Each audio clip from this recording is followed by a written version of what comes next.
തലസ്ഥാന നഗരത്തിൽ നിന്നാണ് മറ്റൊരു വാർത്ത രാവിലെ നൽകാനുള്ളത്. തിരുവനന്തപുരം നഗരത്തിൽ കാട്ടുപോത്തിന്റെ സാന്നിധ്യമെന്ന് സംശയം. ടെക്നോ പാർക്കിന് സമീപം കാട്ടുപോത്തിനെ കണ്ടതായാണ് വിവരം.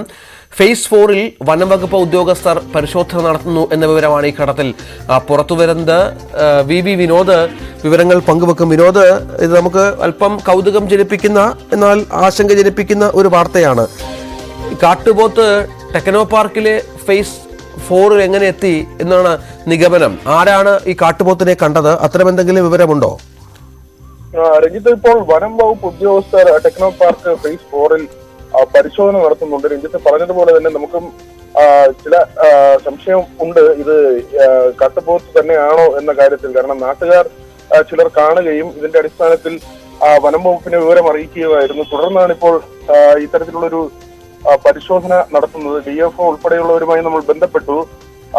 അവരും അങ്ങനെ ഒരു സംശയം തന്നെയാണ് പറയുന്നത്. എങ്കിൽ തന്നെയും കുളത്തൂപ്പുഴയിൽ നിന്നുൾപ്പെടെയുള്ള വനംവകുപ്പ് ഉദ്യോഗസ്ഥർക്ക് ഇവിടെ പരിശോധന നടത്തുന്നുണ്ട്. ഏതാണ്ട് 400 ഏക്കർ വിസ്തൃതിയുള്ള ഭൂമിയാണ്. ടെക്നോ പാർക്കിന്റെ 4ാം ഘട്ട വികസനത്തിനായി ഏറ്റെടുത്ത സ്ഥലമാണ്. അവിടെ ഈ 400 ഏക്കറോളം ഭൂമിയുണ്ട്. കാട് പിടിച്ച് കിടക്കുന്ന പ്രദേശങ്ങൾ ധാരാളമുണ്ട്. അതുകൊണ്ട് തന്നെ ഈ തിരച്ചിൽ ദുഷ്കരമാണ്. പാലോട് മേഖലയിൽ നിന്ന് കാട്ടുപോത്ത് എത്തി എന്നതാണ്. അങ്ങനെ എത്തിയിട്ടുണ്ടെങ്കിൽ പാലോട് മേഖലയിൽ നിന്ന് എത്തി എന്ന ഒരു സംശയമാണ്. രാത്രി പാലോട് നിന്ന് ഇങ്ങനെ അവിടെ നിന്ന് പുറത്തേക്ക്, വനമേഖലയിൽ നിന്ന് പുറത്തേക്ക് വന്ന് ജനവാസ മേഖലകളിലൂടെ സഞ്ചരിച്ച് ഇവിടെ എത്തിയിട്ടുണ്ടാകാം. അങ്ങനെ എത്തിയതാണെങ്കിൽ എന്ന ഒരു നിഗമനത്തിലാണ് ഇപ്പോൾ ഈ പരിശോധനാ സംഘമുള്ളത്. ഏതായിരുന്നാലും ആശങ്ക ഉണ്ടാക്കുന്ന ഒരു കാര്യം തന്നെയാണ്.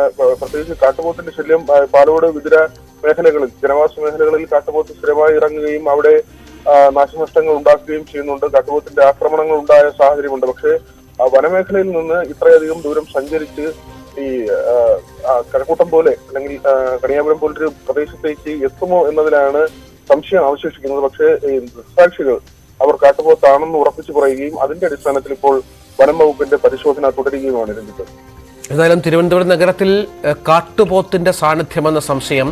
ടെക്നോ പാർക്ക് ഫേസ് 4-ന് സമീപമാണ് കാട്ടുപോത്തിന്റെ സാന്നിധ്യം ചില ആളുകൾ കണ്ടത് എന്നാണ് മനസ്സിലാക്കുന്നത്. വനംവകുപ്പ് ഉദ്യോഗസ്ഥരെ വിവരമറിയിച്ചു. അവർ അവിടെ എത്തി ഇപ്പോൾ തെരച്ചിൽ തുടരുന്നുണ്ട് എന്നുള്ളതാണ് നമുക്ക് ലഭിക്കുന്ന വിവരം. ഈ മേഖലയുടെ ഒരു പ്രത്യേകത എന്താണ്? അവിടെ ഈ നിർമ്മാണ പ്രവർത്തനങ്ങളൊക്കെ ഒരുപാട് നടക്കുന്നുണ്ടല്ലോ വിനോദ്. ഒപ്പം ഈ രാത്രി സമയത്തൊക്കെ വലിയ ആളുകളുടെ സാന്നിധ്യമൊന്നും ഉണ്ടാകാനുള്ള സാഹചര്യമില്ല.